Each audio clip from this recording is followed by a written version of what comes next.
Jemi me qira me një fëmijë të sëmur, o të kene. Asë po na japin, asë gjykësen. Jemi me qira pa bukën të desëna, jo sot, jo nesër, jo sot, jo nesër. Me një fëmijë që ka të paralizuar në shtëpi. Na gënjejnë, o by, na gënjejnë, po vdesi për fund në gojë, punëm gjithë ditën.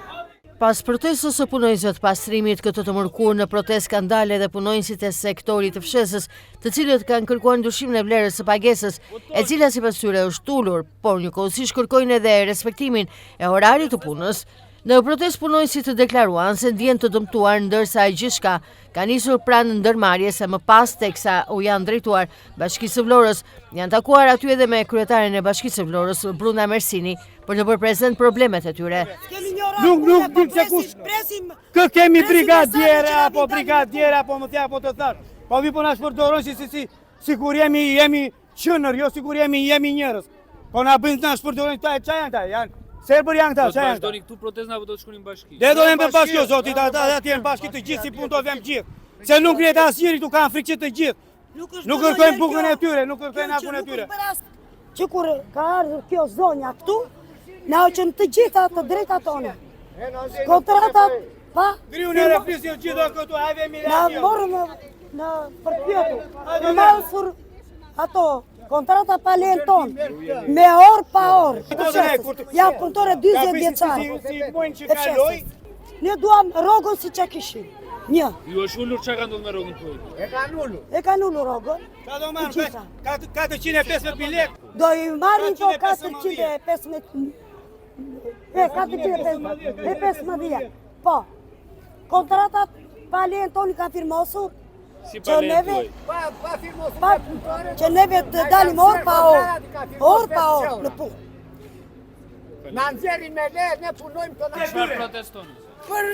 Për le këtu pra ti do të ato vla. Po na i mban. Po na i hajnë lekë. Tani po na vërsun për të na goditur punëtorin. Për çfarë shi ai të na godasin e punëtorin? Po ata nuk e di ai që ai do vej atje. Në protestë këto të mërkuar edhe punonjësit e sektorit të fshesës, së cilët zhvilluan edhe një takim në ambientet e ndërmarrjes me kryetaren e Bashkisë së Vlorës. Ndërkohë vetë kryetarja e Bashkisë së Vlorës, Bruna Mersini, pas takimit të zhvilluar me punonjësit e pastrimit dhe ata të sektorit të fshesës, konfirmoi zgjidhjen e kësaj problematike, ndërsa bëri me dije se bashkimi i dy ndërmarrjeve shihet si zgjidhje e të gjitha problematikave.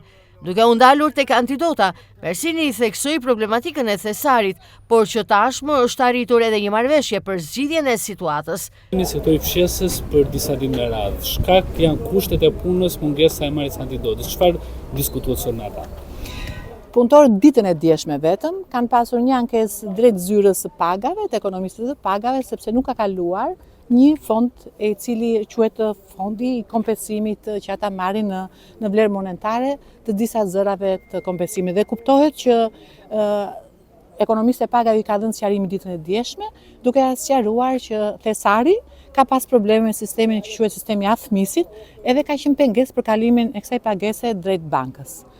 Sot sistemi ka kaluar, sipas informacionit që ka dhënë zyra e thesarit, edhe punonësit brenda orës 1 do të jenë në bankat për të tërhequr pagesën. Kryetare, nuk është vetëm mungesa antidotës që patjetër. Janë dhe disa kushte, kontenierët e tjera. Kjo ishte arsyeja që unë i takova ata, sepse ju e dini që ka qenë një nga vendimet e para të Këshillit Bashkiak që duhet të shkrirë ndërmarrja e pastrimit dhe gjelbërimit në një, për këto arsye që sot më vjen shumë mirë që dhe ju i faktoni, dhe me ata të drejtë thonë që koshat e plerave janë të amortizuara, vendet rreth koshave i shkaktojnë pengesa sepse herë janë në rrugë, herë janë në zona të cilat nuk kanë infrastrukturë ku makinat teknologjike i kalon pengesë. Ju e dini që ndërmarrja ka pas probleme të mirëmbajtjes makinave. Të gjitha këto janë shqetësime që unë personalisht i kam paraqitur pranë Këshillit Bashkiak për të mbrojtur vendimin që ndërmarrja duhet shkrirë.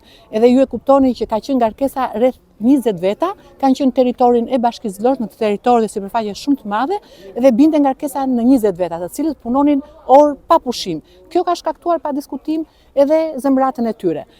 Në kuadrin e shkrirjes së dy ndërmarrjeve, ku ndërmarrja pastrimit dhe gjelbërimit do të jetë një, kuptohet që çdo rajon do të ketë një numër të lartë punonjësh. Pra, është gati 30-35 punonjës sot që ne flasim në një rajon, edhe kuptohet që rajoni do të menaxhohet nga mbikëqyrësit me 35 punëtor, jo siç ka qenë me 2 punëtor vetëm.